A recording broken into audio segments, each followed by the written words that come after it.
welcome back to Metal of Honor. I'm Yidna. This is going to be the next stage that leads on from the last video that was just these 3D shapes being pressed into 3D. Very simple technique, but this video is going to take it that next step, and it's basically how to make very simple, effective looking, quick jewellery that you can maybe sell on something like Etsy that looks better than things that are already on Etsy. But like I say, it's very simple. There is the stone setting that you've got to deal with, but even on the stone setting of this, it's a very rustic looking stone setting. So if you've seen my other setting videos, you'll be able to see the basics of sort of doing like a pushover, like rub over settings. But this one is not even doing the full cleanup, but just keeping it partially rustic. But I'll take you through. Thanks for all the likes and subscribes and all the comments and everything else that's going on. It's been fantastic. It for sure keeps me going. Yeah, please enjoy this video. Yeah, so I've got a basic sketch. This stone, it's not even a real opal. It's just keeping it cheap, keeping it simple. I'm not even sure what you'd class that as. It's like a glass or a doublet type thing. But the last video with that black perspex, it was 3mm. You can see here I've used 4mm, so it allows you to have a little bit of extra sort of depth to the dome as well. If you want it to go even deeper, do 2 of the outside shapes and put the pieces together. You can see I've done this sort of oval, a little bit like the sketch at the beginning. I'll pierce this out first. The only reason it looks blue at the minute is just the plastic film on the actual perspex. But this will take a little while getting through. This is I think this brand is a velour No. 4 saw blade. You can buy even thicker, but this one's fine. I think I'd said in the last video, if you go too quick, the plastic heats up, so that when you want to sort of take your hand off and stop and like reposition, the blade can just get stuck there, where the little plastic offcuts will just melt it to the saw blade and you'll get stuck. But this way you can just take it easy and you'll just get around the whole thing absolutely fine. And basically this is sort of doubling up on that last video, whereas we had that one single silhouette. You would have seen the thumbnail. So this way we're going to cut out the outer ring, then we'll cut out the centre little oval, and that bit we're going to stick to a second large piece of perspex or acrylic, depending where you come, where you're based, whatever you call it. But this bit will be secured onto a bigger flat piece with no cutouts, completely smooth. Then when we've cut out the little oval, that bit will also be sort of secured down onto the back plate. And again, this is the same as all the videos. This is just real time. There's nothing.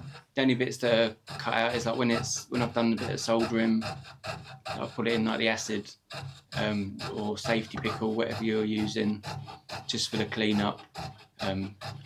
It's just too much effort moving the camera, sort of pointing it into the acid so you can watch it clean for 3, 4, 5 minutes. So that bit's cut out. That's just like absolute basics, and I'm assuming that everyone knows how to do a bit of pickling, and it is safe, especially if you're using the safety pickle. So you can see on this bit halfway through, even with this one, just doing the one oval, the one smaller oval you can see from the thumbnail, that's the bit that's the plastic perspex bit where it's sitting up high, so that when you form it, that will also be low, which is what the collet's going on to, which is what you see in the thumbnail. But of course you can take this as far as you wanted. You could even do this pendant even bigger. I think this was overall probably about 4.5 centimeters by about 3 centimeters in total, maybe a fraction under. But you could make a giant thing. There's no end to how far you want to go with it. You just need a big enough piece, a big enough punch to be able to push a lot of it down lightly. As soon as you go in any bigger, you're sort of relying on more of like repousse techniques, where you're going to sort of turn it up the other way and punch some bits back in, which we'll get to quite far down the line. I've got a lot more videos planned before we even get to that stage, because that takes a long while, and that'll probably be like multiple videos just to get one piece done. So some bits of repousse work, if you Google that, repousse pendant or repousse brooch, or even search on YouTube, you see how much work goes into that. You could spend a week on one piece. But yeah, so on this side, unlike the black perspex before, I'm actually filing this up a little bit, and after I've just done a basic filing of this, I'll show another little technique that can come in handy for certain things. Like you might be making a permanent mould like this in the transparent perspex. Sometimes if you've got the 2 layers, you want to, and you've already started pushing the metal down. This it's in the next clip, but it's basically like polishing the inside of this hole, along with polishing the outer flats. But once you do that, that actually allows you to hold it sideways, and you can see how far down your domed piece has actually gone. Whatever the shape, you'll be able to see through and just see how long it's, see how far you've gone. Then you know if to sort of take it any further.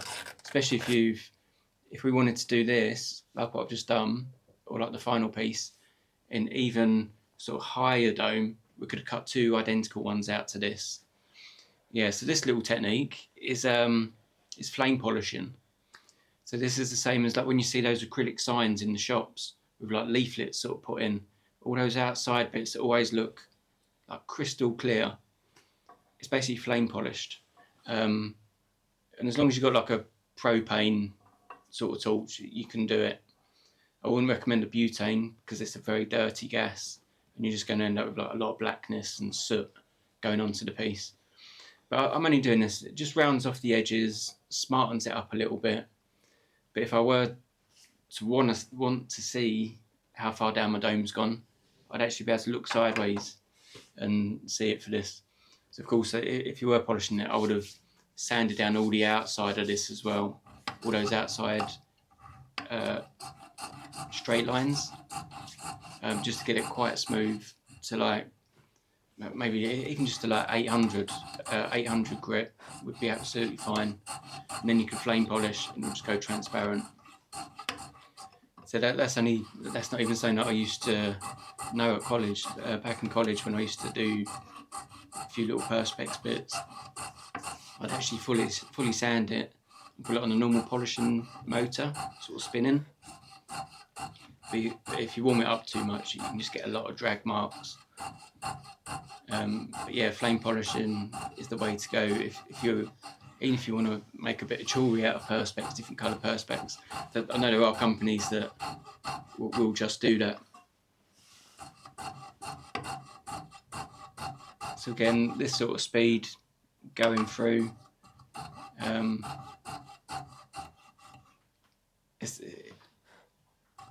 know, it's just so easy. It's literally anyone could make this on their first day of jewellery. From the techniques and the way I'm doing it, it's kind of like foolproof, really.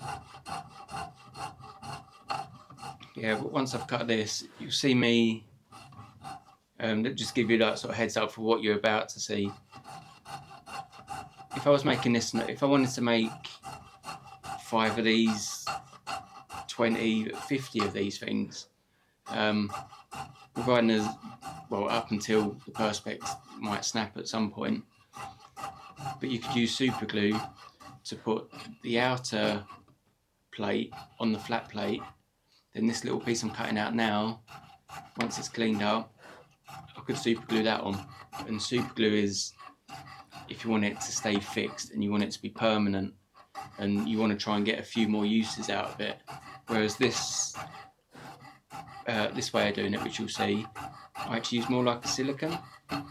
So this could be, the one that I'm using is actually what people use on like the car headlights. If they've got a little crack on like a classic car or something, you can put it down and the way it sticks to the metal, it won't shrink, and it'll harden to a certain extent, but it would seal something like that to make it waterproof.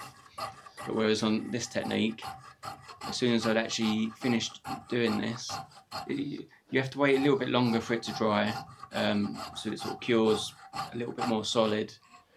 But after you're done, you can just really like twist it and it will just fall straight off. Then you can literally like sort of scratch it away, you can peel it away, maybe with a little bit of methylated spirits, something that's not going to damage the plastic or sort of melt into the plastic. You can just get the last bits of residue off, wiping off. And if you've got any more bits on top of that, just rubbing it with your finger, it will just roll off into like those like little straight lines that will just sort of dust off.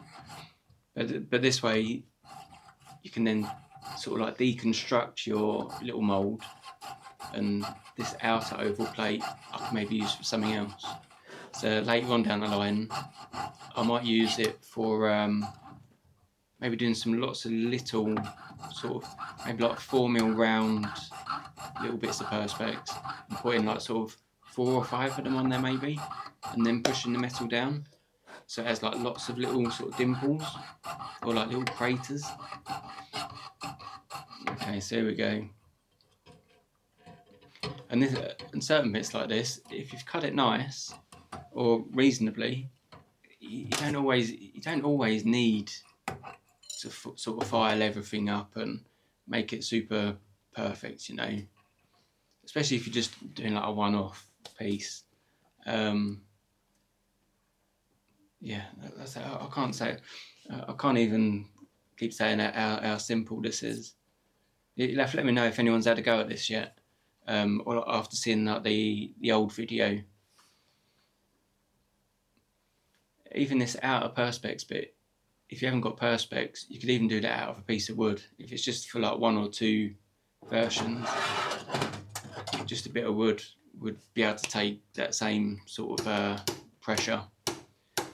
So this is the bit of leather, like before you see it was nice and easy, just a bit of square or an oval.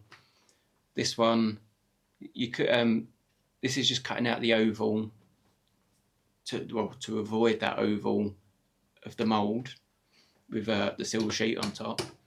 So just doing like 2 round holes and sort of cutting like the little middle off cut off. Or you can just keep it like this and it will be absolutely fine. You could cut this bit with a scalpel going around, but if you've got one of those like leather hole punches that I'd used, it does make life a little bit easier. For this bit, I would recommend a good sharp knife, something that's going to be strong, just for cutting. Just cut.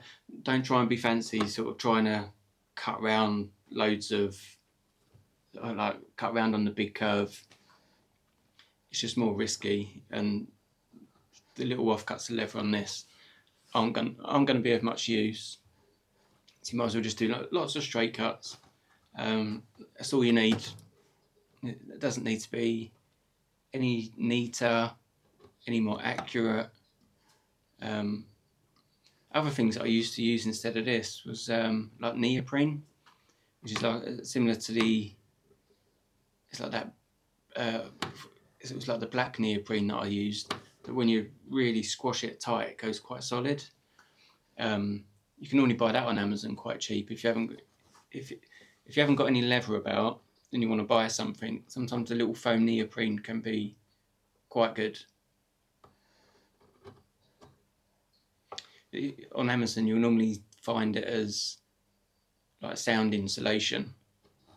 So if you want to put sound insulation in like a car project or on the actual walls, if you're doing some sort of like music studio or something similar to that. But yeah, but I just generally prefer the leather. So of course it's taken quite a while sort of getting to this stage, sort of 15 minutes into the video. But if you see my other videos, you know what I'm like. I don't like to miss out.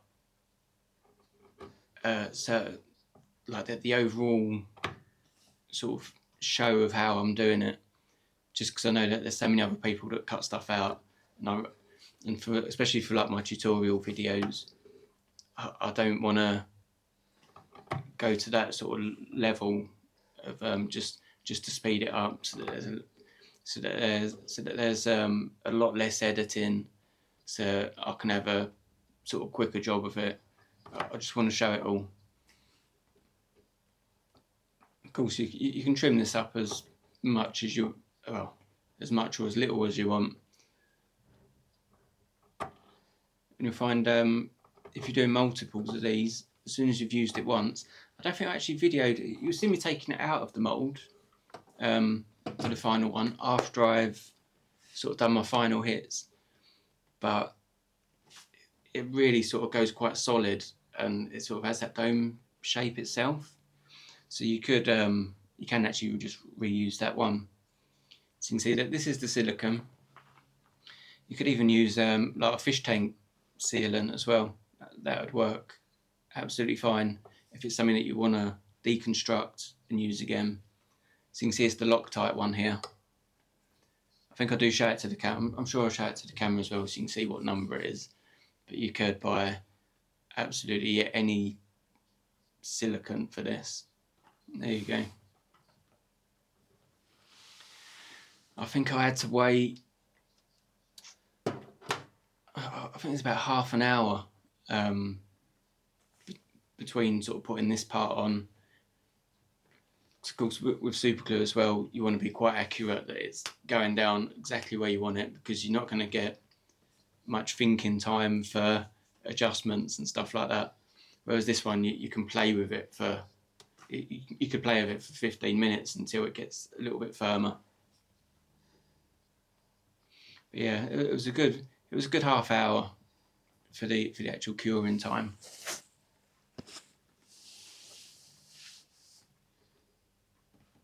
You have to let me know if anyone's tried the bits from the old video, from the previous video, sorry.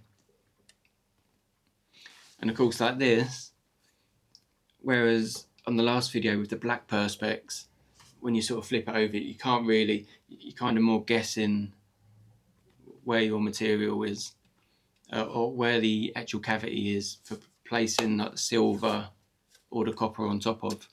Whereas this one, you see, I'll just flip it over. I can see it's in a nice position, you know.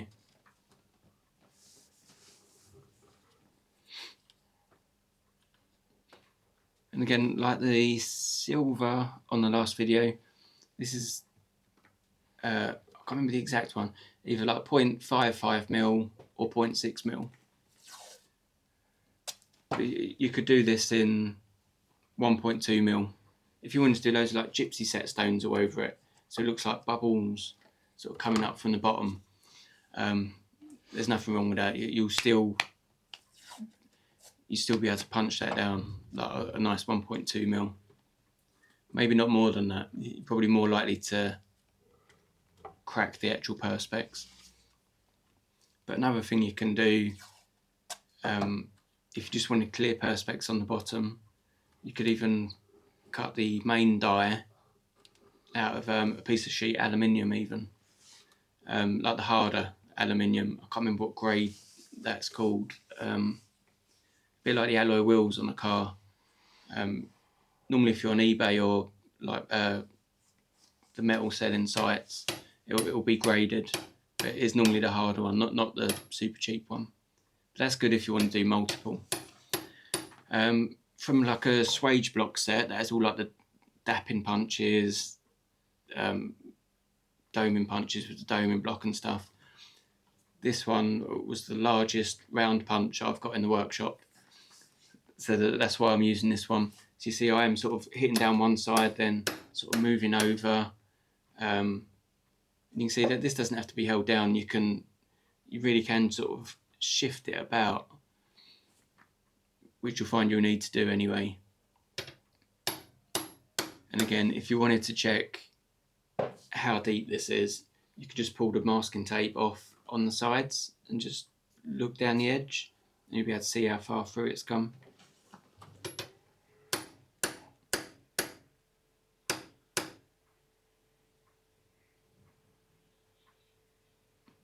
You can see that, and that's just a normal sort of domestic sort of DIY hammer, just a heavy one, like nothing special.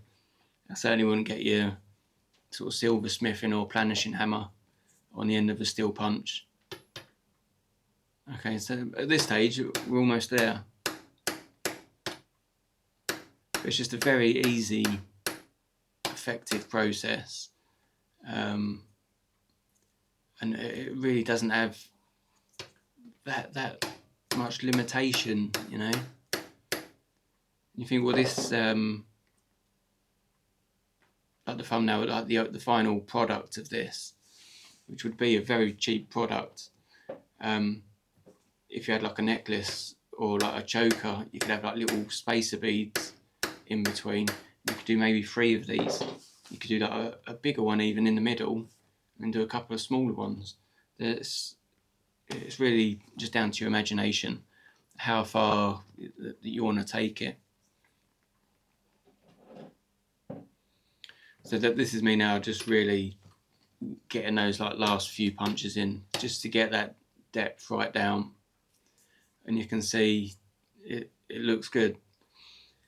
I say, even though it's hollow, like if someone wanted to do a standard oval with another offset oval inside with a stone on, quite often you'd see it as a bit of flat sheet, maybe in a similar gauge metal, just with an oval on top, which doesn't look that great, to be honest. It looks very simple, very basic. It's kind of what very much a beginner would do. Whereas, as you can see by the time you've watched all this video, you can see how it's possible to just get that 3D look.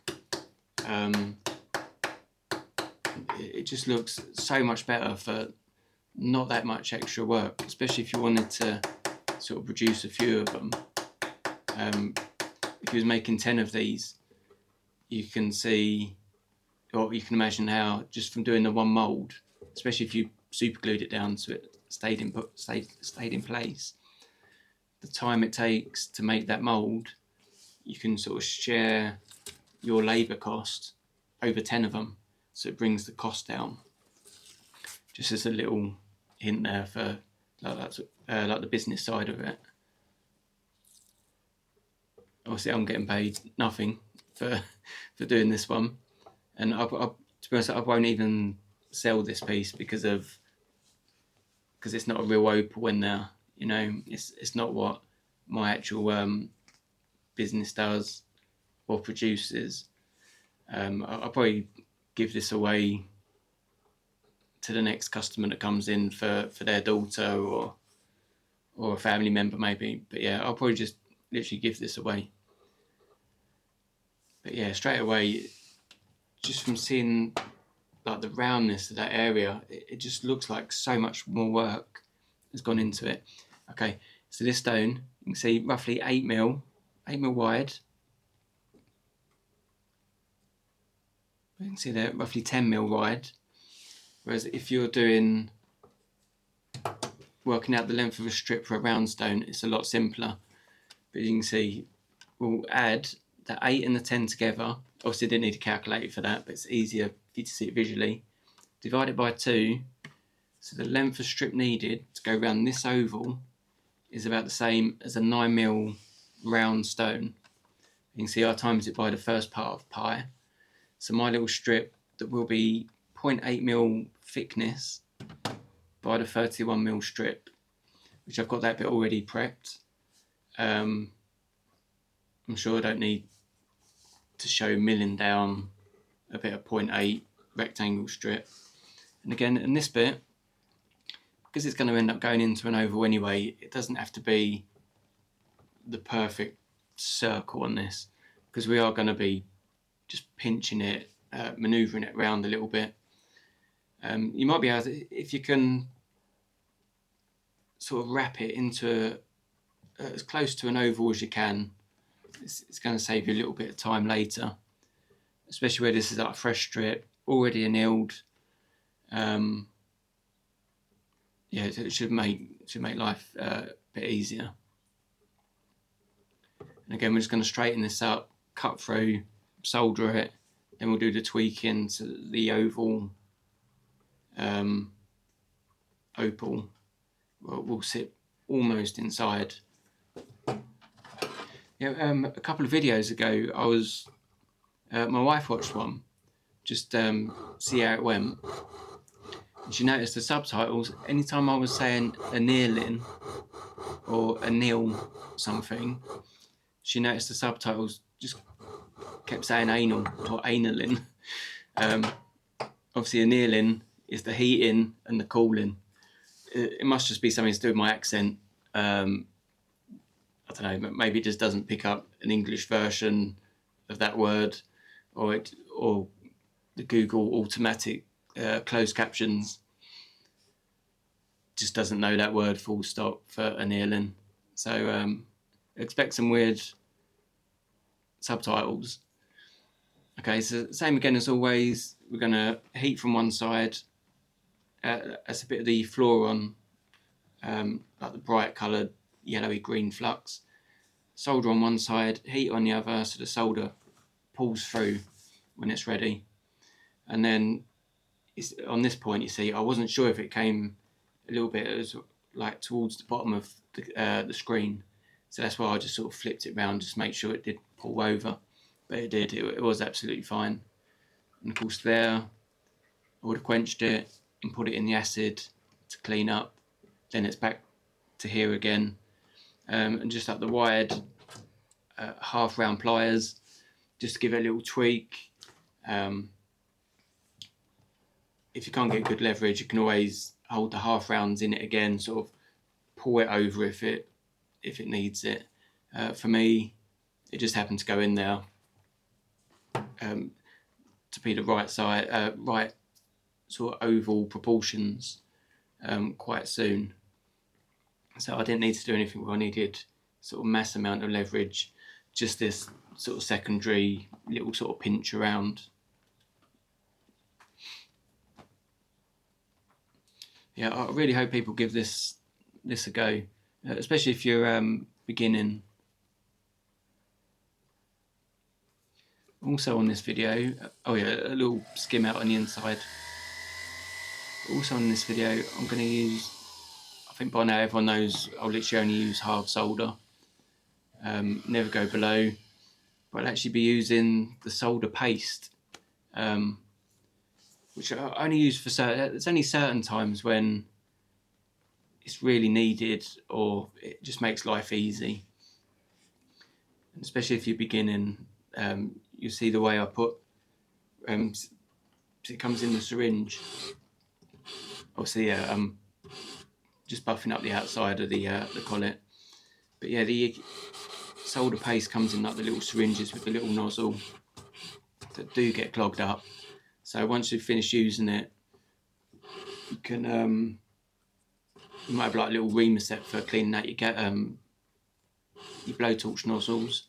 But if you haven't got one of those, you can just put it in the ultrasonic and maybe like a little pin inside, just to get it sort of cleaned out, ready for next time you use it, because it does go quite solid if you let the air get to it.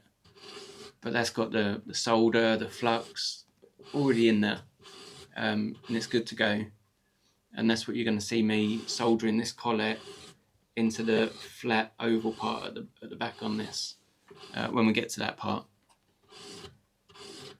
I don't actually use it that often myself, but when this little job sort of come up, I just thought it would be a good thing to use to show you. And I think this is only the 3 or 5 gram syringe, so it's only the small one. Let's say when it actually comes to doing the actual stone setting on this, you will see me like sort of leave it quite well. You would have seen the thumbnail again, amount of times to say that, but you'll see the thumbnail, you'll see it looks like quite sort of rough textured, but you'll see how I sort of get to that stage. If you wanted to do it all clean and pretty looking, that's absolutely fine.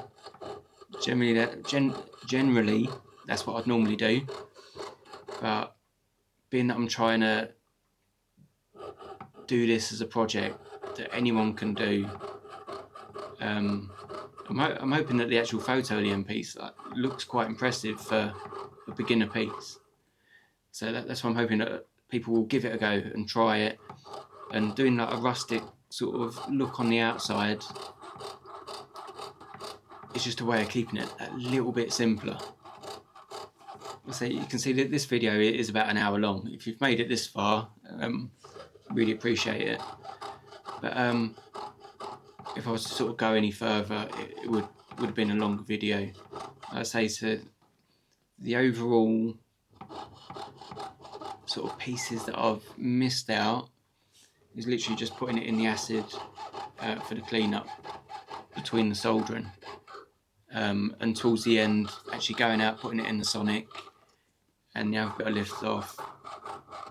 I left off the just putting a chain through the little sort of ring at the back, which is probably like 10-15 minutes of pickling and sonicking, maybe 20 minutes. It shows you that you should be able to make this, maybe as a beginner, probably maybe 2 hours. As an advanced beginner, you should be able to do this in about an hour and 45 minutes maybe. If you can do it quicker than what I do it in the video, even better. So if I wasn't filming, if I wasn't sort of adjusting the camera all the time and bits like that, overall I would get this done quicker. Of course that's the other bit that's not on camera, just me just doing the adjustments, changing the lighting, sort of brightness, and making sure things are in focus. Like I say, it's a quick job. In the description I'll put down the actual weight of the pendant so you can see how much silver was actually used, and anyone that has a silver supplier, you'll be able to work out how much like an hour's labour, or say 2 hours labour, for what you want to charge a customer, for how many grams of silver is here, which isn't even going to be 10 grams, plus whatever chain you want to put on. I did put it on a gold chain for the end to show you what it's like, but that could be on a cheap silver chain, even a thin one would last, because it's not a heavy, it's just not a heavy pendant, so it's not going to create loads of wear and tear, even for a fine silver chain. It wouldn't go under 1 mil. Going under 1 mil with a silver chain's just not really worth doing. They're more trouble than they're worth. But a decent sized chain, but still cheap. Of course, this is a cut zero half round file that you see me use quite a bit, just to take off that main sort of lip that is sort of remaining there. Of course, if I took more time, I could have cut it a little bit closer, saved a bit of filing. But saying that, you see how quick I file this off. This isn't a big clip. It'll just get through it, you know. Especially a cut zero. And you see from the final product, it's quite a rustic piece. So we don't need to go through loads and loads of papers all over the top, sort of dome surface. Of course, if anyone hadn't worked out already, that the final picture that you see was actually, the pendant's actually oxidized. So in all those little crevices, it all goes like super black. Then we get that finish on the top, sort of by scratching into it. So there's not loads of buffing, trying to buff inside a curve, all this sort of mucking about and polishing. It's, I say, it's keeping it as simple as you could imagine, and looking what I think's like quite a nice, sort of respectable piece to sort of put on for your business or on your selling page. Just while I'm filing this bit up, the next video, if you remember back to there was the 5-stone eternity ring that I sort of pierced out and hand filed the top. I think that was about a month ago, or maybe even 6 weeks ago. Literally since I started this and sort of been so busy with the business, it's kind of all a bit of a blur.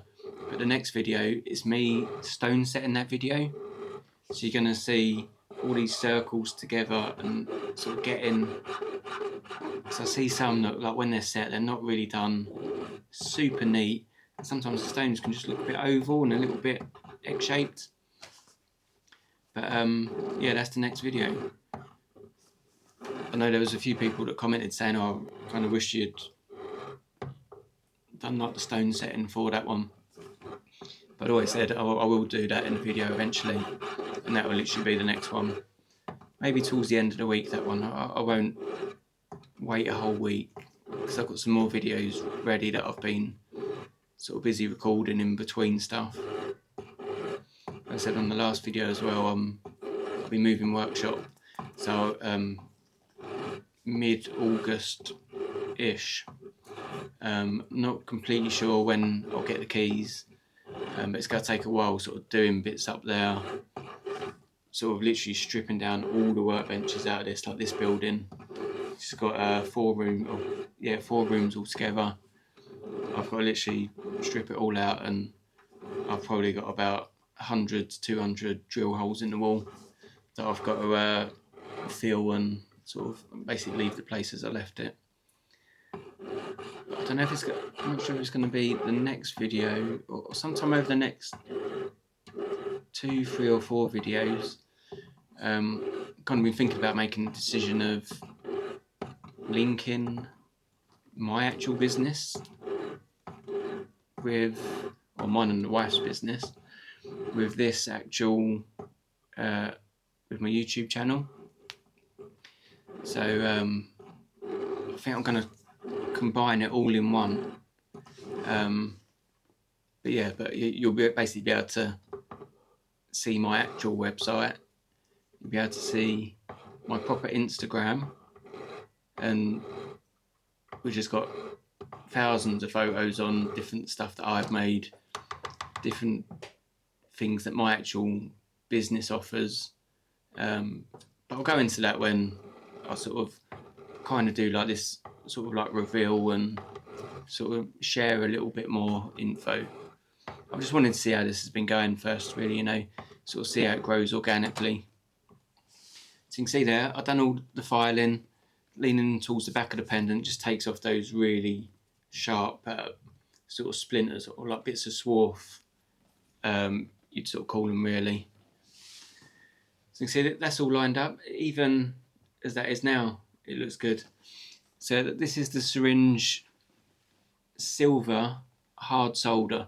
Like I say, I can't remember if mine's a 3 or 5 gram, but depends how often you're going to use it. If you're not going to use it often, just buy a small one. You generally use this for just soldering up little jump rings, tiny little repairs, bits like that, or something like this where you want to get the heat all around. It works quite well, as you will see. And I see a lot of pictures on Facebook of people with pieces that are sitting on the soldering block. I know I've gone through this before, but where it's just laying there and that it's not soldering, you need heat getting underneath your piece, especially where this is hollow. You want heat getting under. So this is just a piece of binding wire sitting underneath. if you've got a couple of old broken drill bits that can't be sharpened anymore, you could chuck them underneath, so that just so that the air gets underneath nicely, so the heat gets underneath nicely with the air. Literally warm it all up nice and evenly, then you'll see the solder running so quick. I'll see posts on Facebook of people say, oh, I've been warming this for like 20 minutes and it's just still not running, and that is why. It's the simplest thing. And this is just a like little offcut of silver tubing pre-bought, with the offcut of the setting strip from like the opal. You could have made it a smaller circle as well, and you could have just put that here. It's whatever you want to do. If anyone else looks, sort of sees a lot of those Facebook groups where it's literally blind teaching the blind, if anyone wants to sort of sees a post where one of my videos might sort of be appropriate and might be helpful, please do sort of jump on YouTube, copy the link and put into the Facebook group. Just getting the name of this YouTube channel out there will help me so much. Yeah, but if you could help me do things like that. And thanks for the big donation on the tool sharpening video. Obviously you know who you are. I'm sure you watch this one eventually, but that's appreciated so much. I wasn't expecting anything like that from anybody, you know, but yeah, but much appreciated, mate. Yeah, so you see, this is just one of those little what they call like pendant point brushes. So this is one of the brass brushes that did start off with very straight bristles, but not long after using them they do tend to flare down, but that doesn't matter. You can see I'm just using this as like a scratch brush because we want to keep it rustic. As simple as that, really. And this one is one of the more coarse Scotch-Brite wheels for the pendant motor. And this, you don't need, like for an example, I didn't really need to do this outer side sort of bit yet. It's more in the recess of where I want to do this, set the stone, you know. But while I was there, I just gone over the whole thing. So that would have saved a little bit of time as well, actually. As you can see, it's a similar tool to this that I put the final finish on as well.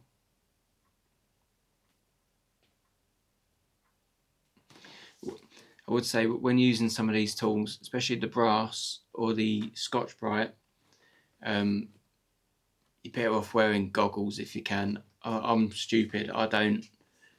And I've got so much stuff on me. Like you might have noticed that I've just got a light on this side today. I'm not lighting this side of my face up so much because I literally got like a spot like I'm 44. I've literally got a spot under my eye like I'm like an 18-year-old or 14-year-old.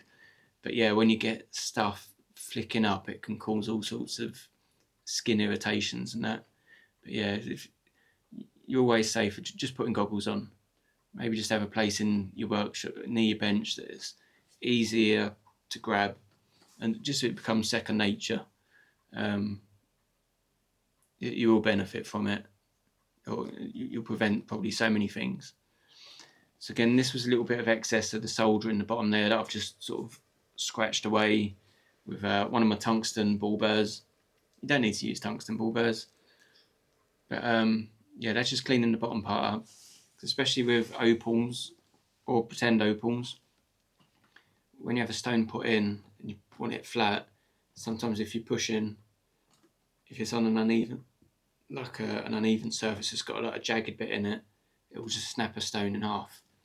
It's just one of those things to look out for. And this little cylinder burr is about 2 mil high, and I think it was about a 4.5 mil sort of diameter sort of cylinder burr, and I'll just open up this outer ring with that, and because it's like got the flat top, and for the stone that it is, it doesn't matter if you scratch that back plate at all, because still out of the original sheet, and where that bit has not been pressed down on the edges, it's still the same thickness. It's not really been pulled outwards. It's more the bits on the corners that would be really pushed down on the edges. So you're not going to accidentally cut through the centre here. Of course, if you wanted to do this with an 8x10 amethyst or citrine or something that's like a faceted stone, you could just cut the base out and just leave yourself a little step, and that would create the little ledge to push onto and let the light get in from behind. Sadly, on this bit, I hadn't realised how dark this bit was for pushing over. There are bits like this bit now that sort of become more obvious what I'm actually doing with like the hammer handpiece. Again, you could do this just from doing like the normal push over, but you'll know I like to use the hammer handpiece when I can.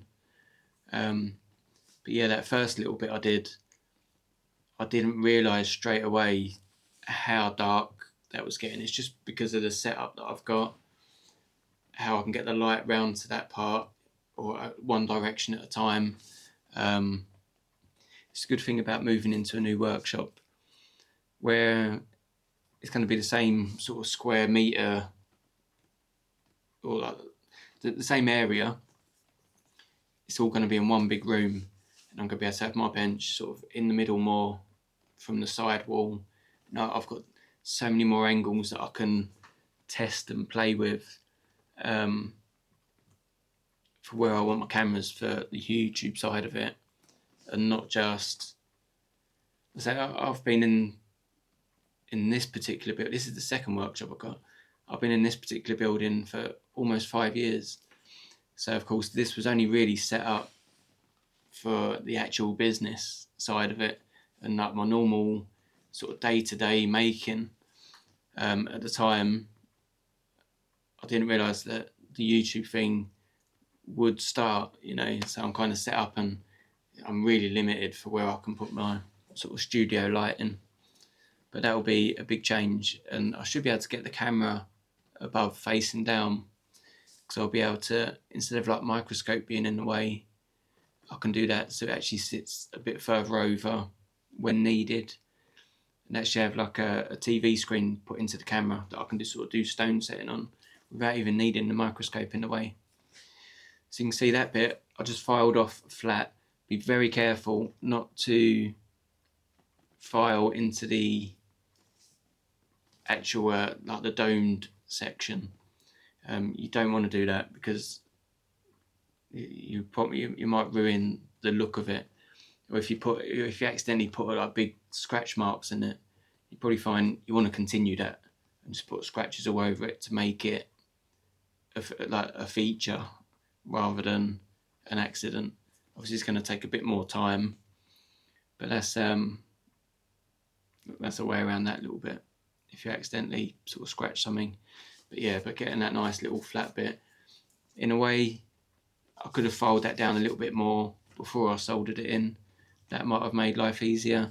You could have even, or I could have even filed in like a slope in it more even before putting it over. If I was doing like a fine version of this, I would have done that because I'd want it all looking really sort of slick and nice and smart.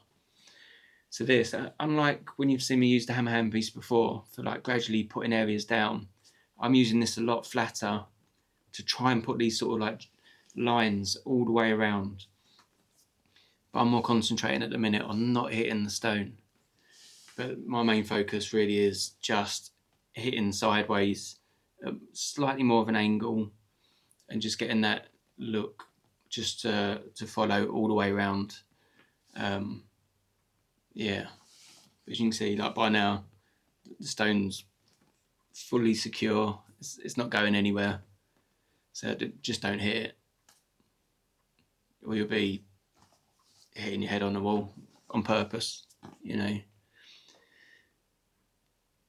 So this part, like the outer part of that collet, even though I say I want it rustic, I did want to tidy that up a little bit. Actually, when it comes to that filing flat, if you're doing this, if you want to copy this project and you need to file that bit down, I'd highly recommend actually putting a bit of tape over this before you start filing. As you can see, like my file didn't touch it at all, I was fine. But if you want an easy life and not have to worry about it, maybe put this down a little bit earlier as well for that last part that I did. But yeah, so this won't be on there for long. Of course, this is sitting in the grey GRS thermo lock again, a little bit like what you see me do in a previous video, in the platinum making video, where you see me actually sort of pushing it around while it was hot as well, before it sets. There you go. And this is just a half round cut 2 needle file, and I'm literally just taking that edge off. Just I said, I know I wanted it rustic, and it is still rustic, but there's like the little lips that come over on the outside, the little ridge. I didn't like it, so I did want to remove that. Of course, you're more than welcome to actually just keep that off. You don't have to take this bit off. Also, I do the slightest little bright cut, the same as what, again, if you've seen previous videos, you've seen me do loads of times. But it's more of like a burnishing, more so to rub a shinier line on that inner edge. But we'll get to that bit shortly. But yeah, so this you could take as rustic as you wanted. If you've got either really good vision and you know that you're not going to hit that stone, you could even put in a, say, 0.5 or 0.6 mil ball burr into your pendant motor, and sort of like have your foot on the pedal, press down, and just like on the edge, same as like you see me when I'm cleaning up stuff, just doing like little bobbles, so you can have it almost sort of like a minute sort of like orange peel effect you could put onto it.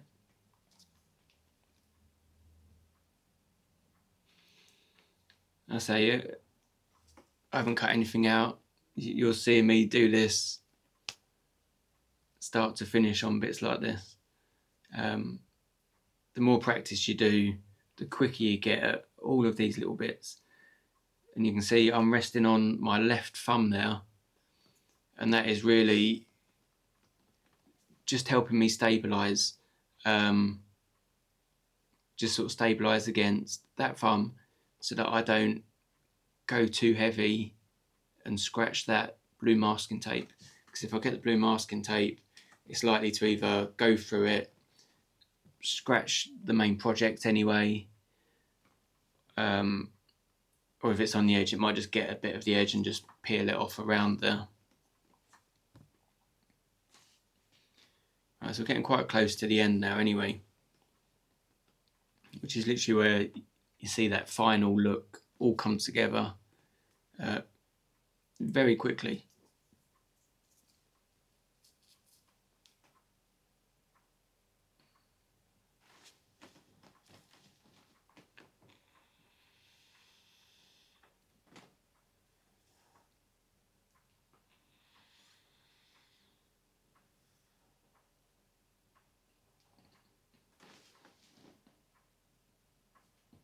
And again, if you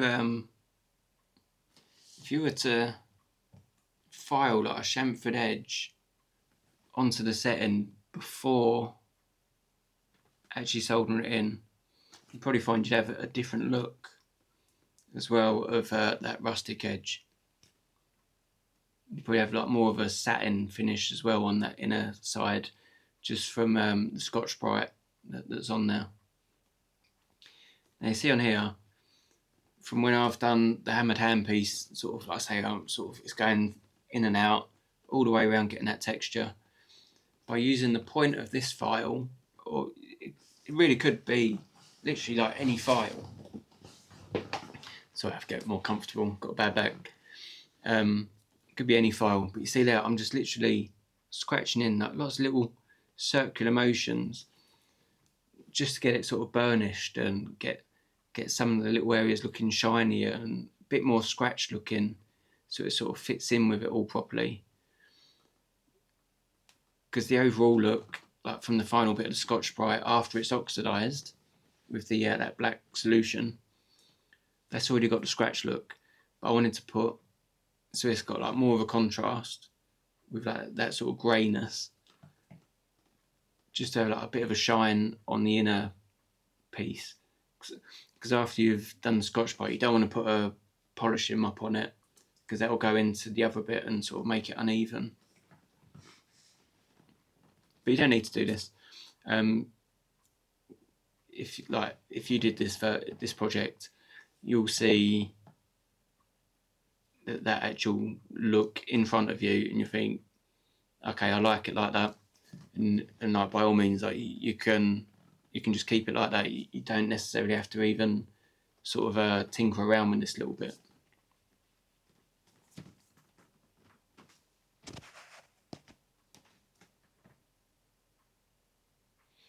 Okay, so like my normal bright cut, when I do it, like you would have seen me do quite a few times, you'll see as I push through this like long piece, it all sort of starts curling up and cutting off.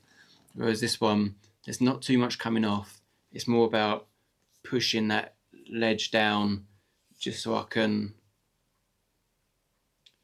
just give it a little bit of shine on that little inner lip, you know.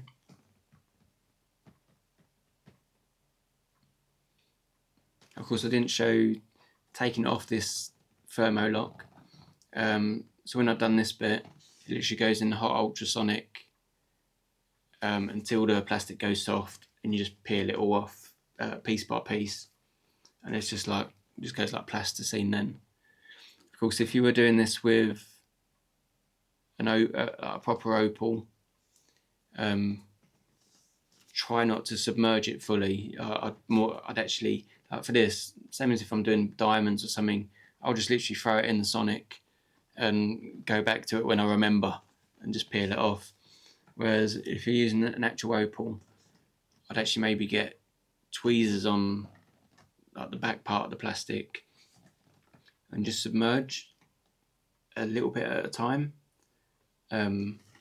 Especially something like Ethiopian opals, they suck water like a sponge. It might be one of like the prettiest opals you've seen, but if it goes in water for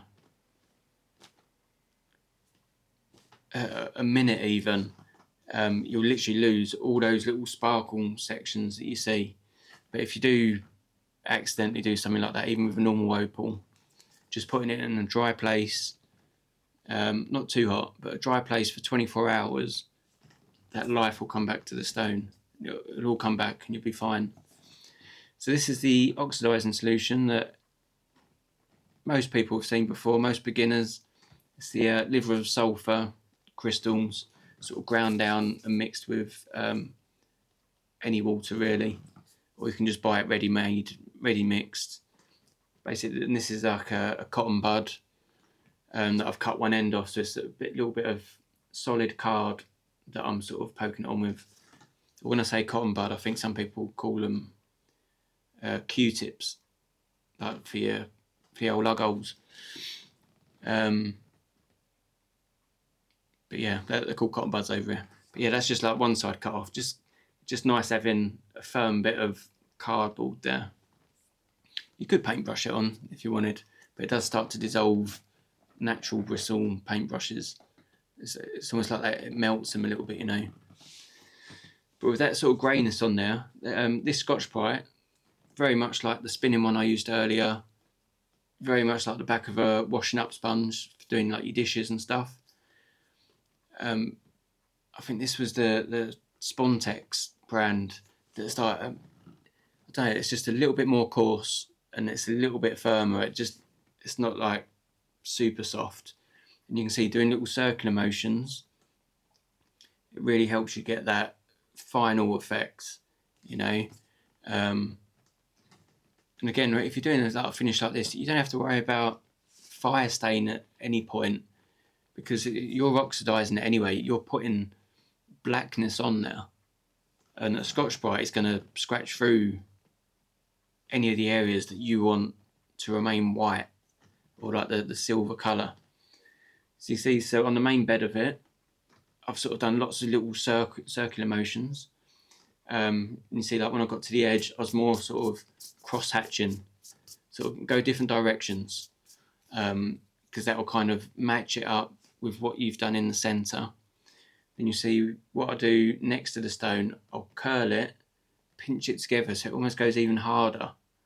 And you can see now lots of little circles again, just in those little grooves. And that brings you to the end of it. Something that looks quite effective. Obviously, you're going to see lots of, you're seeing it so zoomed in and big, you'll see like little defects and stuff. But when you're actually holding it, you don't see any of these things. But yeah, I hope you give it a go. As you can see, it's quite an effective, very simple little project. Thanks again for watching. Thanks for all the new subscriptions. Thanks again for the donation. You definitely know who I mean. Thanks for all the comments. Much appreciated. Keep watching, keep liking, hit the bell for notifications when the new videos come on. I say in a few videos time I will be doing sort of like a reveal, so you can be nosy and have a look at my actual website and what I do. But yeah, thanks again. Thank you so much. See you next time. Take care.